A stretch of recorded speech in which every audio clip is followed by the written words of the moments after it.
Hey viewers, welcome back to my channel. Yesterday the news reached me that legendary French actor Jean-Paul Belmondo passed away at his home in Paris. He was 88 years old and he will be missed by me and by many others. To me, Belmondo is one of the finest French actors to ever have graced the screen. He belonged to my personal Big Ten, my top 10 favorite male French actors. Actors like Michel Piccoli, Gérard Depardieu, the three French comedians, André Bourvil, Louis de Funès and Fernandel, and of course Yves Montand, Jean Gabin, Lino Ventura, Alain Delon and Belmondo, of course. We grew up on the movies of Belmondo. My father used to rent the tapes from the video stores and we saw a lot of these movies, and a lot of these movies were also broadcasted on national TV. And in those days we had access to 8 channels, I think. 3 national channels, public channels. There was no commercial TV in those days.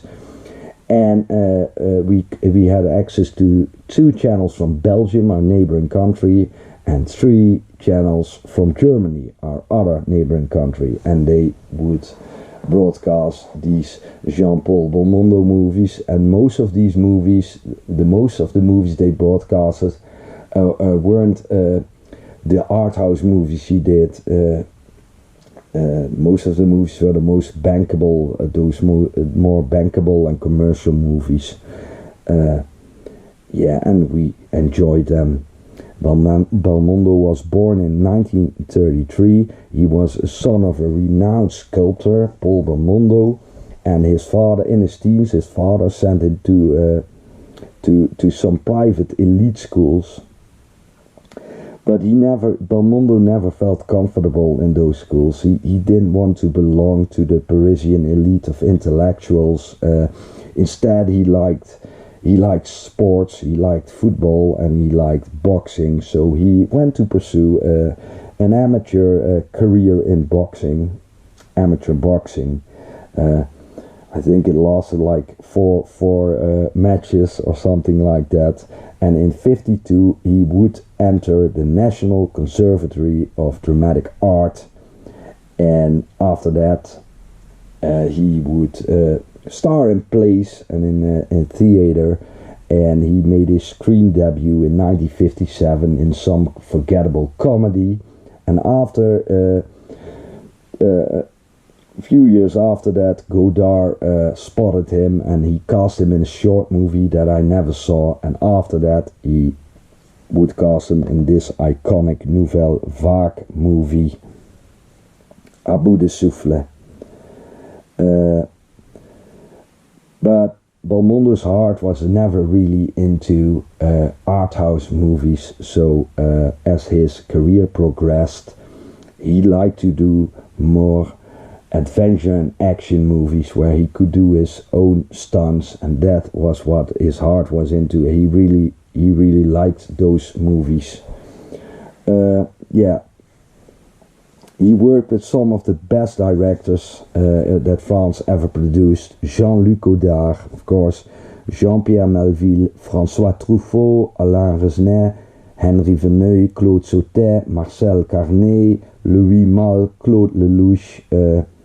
A lot of art house directors. He also did a movie for Vittorio De Sica I never saw, Two Women, I think the movie was.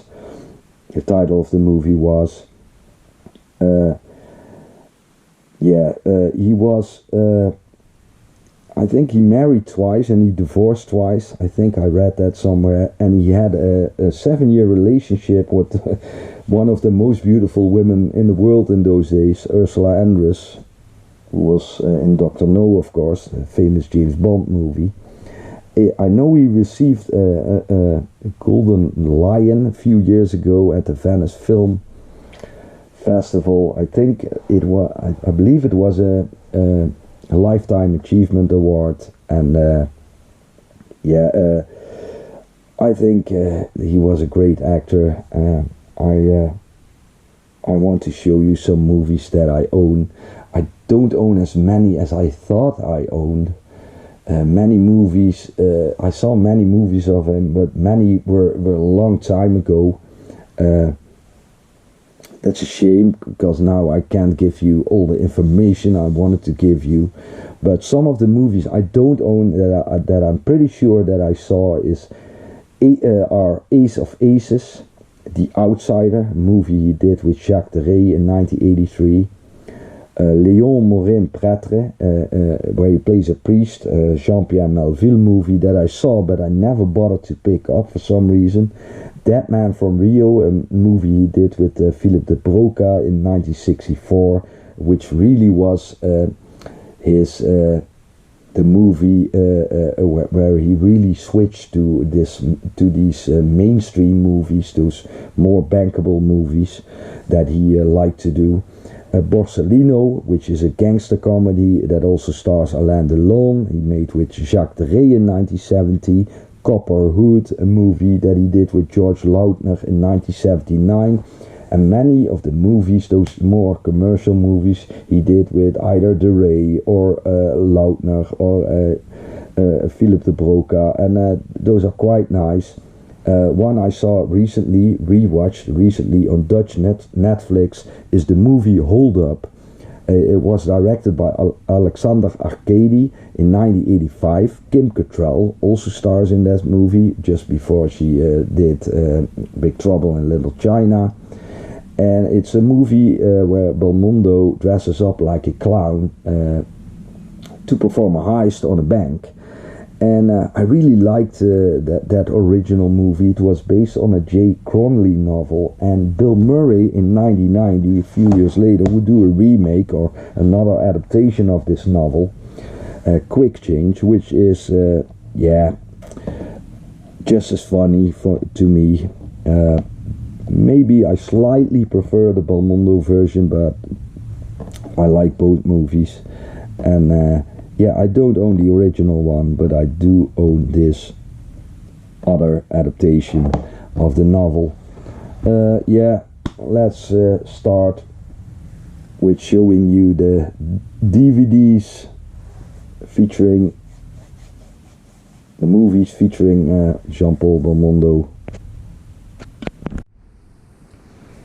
First of all, the 1960 movie, iconic and groundbreaking movie A Bout de Souffle, directed by Jean-Luc Godard, starring Belmondo, of course, his breakthrough performance, and Gene Seberg. A very innovative film that changed the way filmmakers made their films forever. Then he did, in the same year, he did Classe to Risque. I think the English title is The Big Risk, a film he did with Claude Sautet, great French director. A great gangster film, this one, where he stars opposite one of the other giants of French cinema, Lino Ventura, also starring Sandra Milo. And this is a fantastic, I think one of my favorite French gangster movies. A great Blu-ray set by BFI. Then he would do a movie with Godard again, Une femme est une femme, Woman is a Woman, playful movie starring Belmondo and Anna Karina, the wife and muse of Jean-Luc Godard. Not as good as Breathless, of course, but very enjoyable and sometimes very clever movie. Then in 1961 Belmondo would do a movie with Jean Becker, who is the son of the great French director Jacques Becker. A crime drama, A Man Named Rocca, Ennemi la Rocca. A simple Dutch DVD.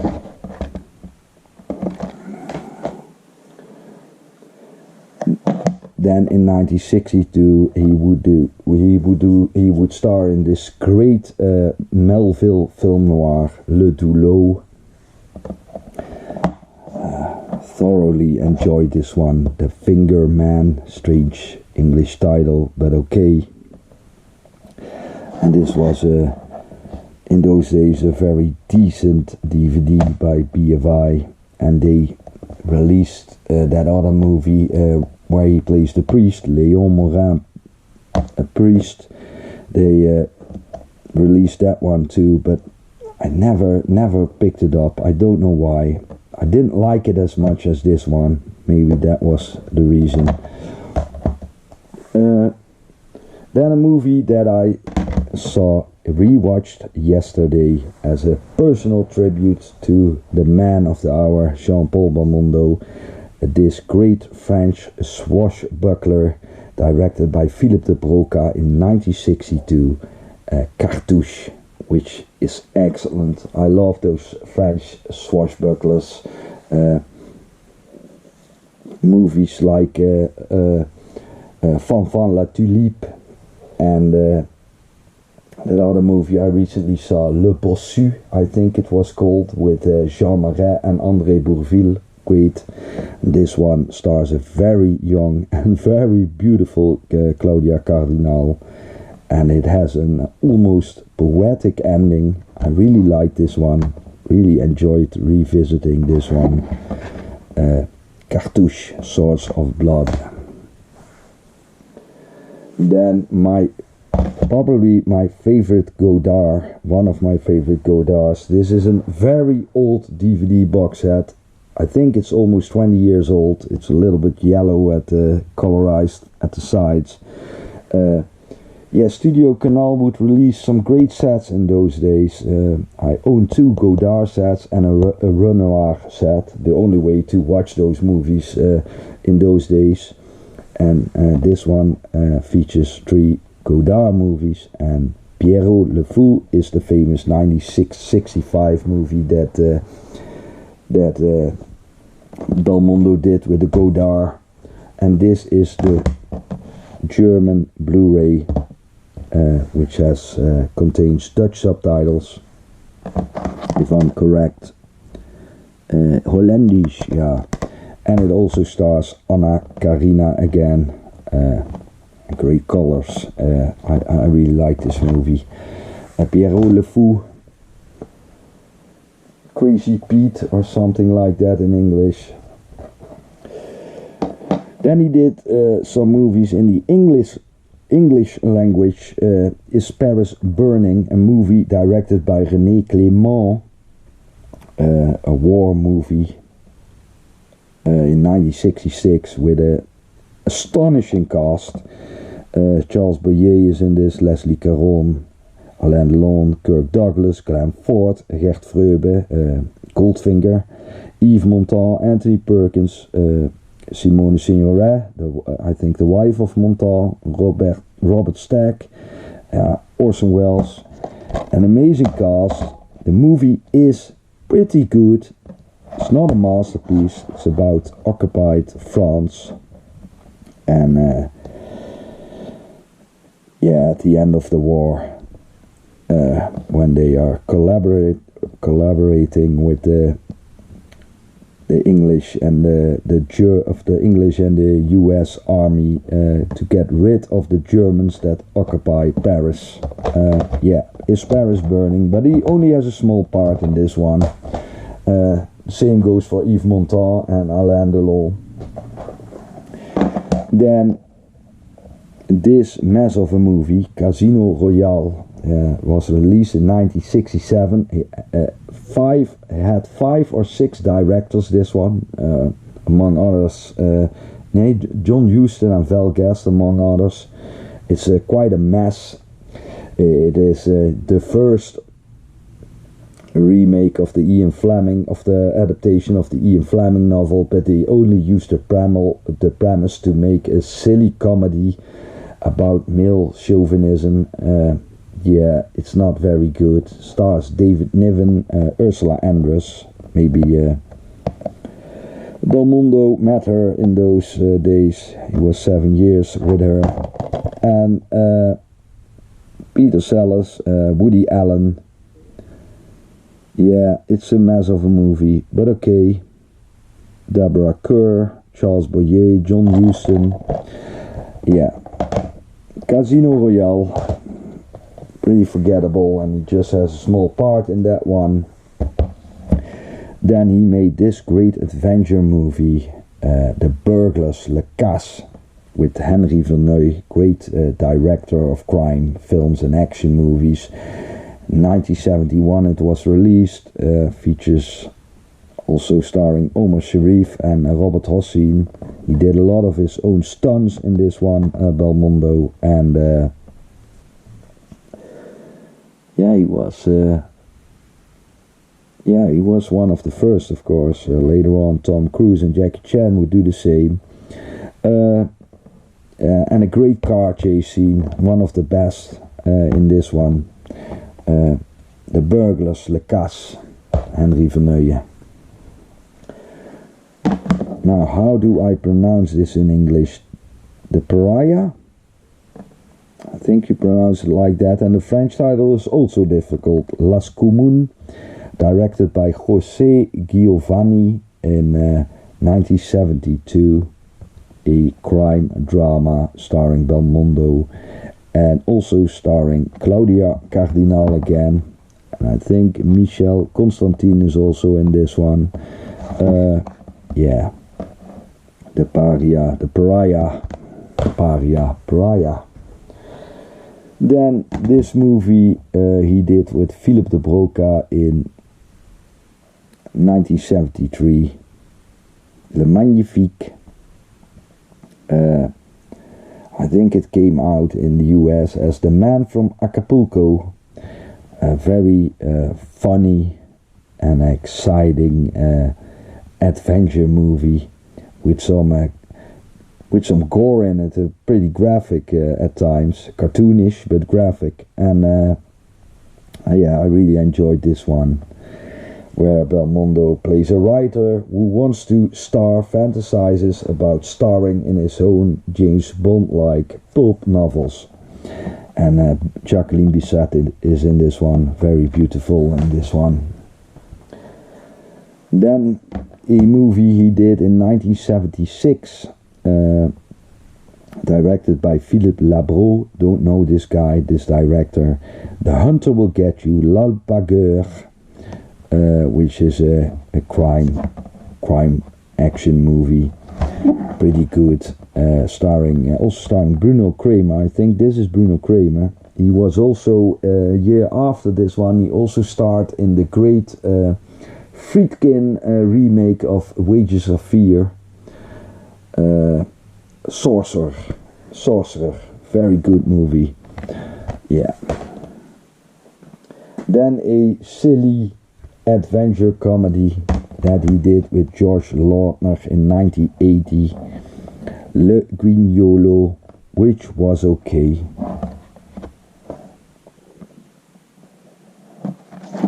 Always forget his name, but he was in a lot of movies that Louis de Funès did, comedies. Don't know, I'm not sure. Maybe it's Michel Calabru. I'm not sure, but it's okay, this one. Le Guignolo. And then a movie I liked very much, so I own it on X-Rental VHS tape, Le Professionel. Another movie that he did with Lautner the year after the Guignolo, Le Professionel, a action crime movie that I always liked. My father liked this one too. I remember the score of this movie by Ennio Morricone is probably one of his best ever. There's this great theme in it. I think it's called Chi Mai. Really gets stuck in your head. It's so amazing, that theme. And this one also stars Robert Hossein. And I also own this steelbook, not English friendly by the way, from Germany. which contains this movie, Le Professionel, and it contains the 1987 movie, the last movie I own, where last Belmondo movie I own. Yeah, I think it translates as Le Solitaire, as the Loner, directed by Jacques Deray in 1987. A cool DVD steelbook, and I did buy the Dutch DVD of the Loner. This is the last movie I can show you because I don't own anymore. That sucks. I'm gonna search for some more of these Belmondo's movies. Gonna look online. For the Dutch viewers, if there are any, yeah, of course there are any. There are some. I think like 6 or 7 movies that Belmondo did are currently streaming on Netflix. I'm gonna visit or revisit some of these. I think even the movie with Resnais is on Netflix now. Is that Stavisky? I don't know Stavisky, but yeah. So you can dive into his cinema. Why not? He's fantastic. I hope you enjoyed and that you tune in next time. Take care. Goodbye.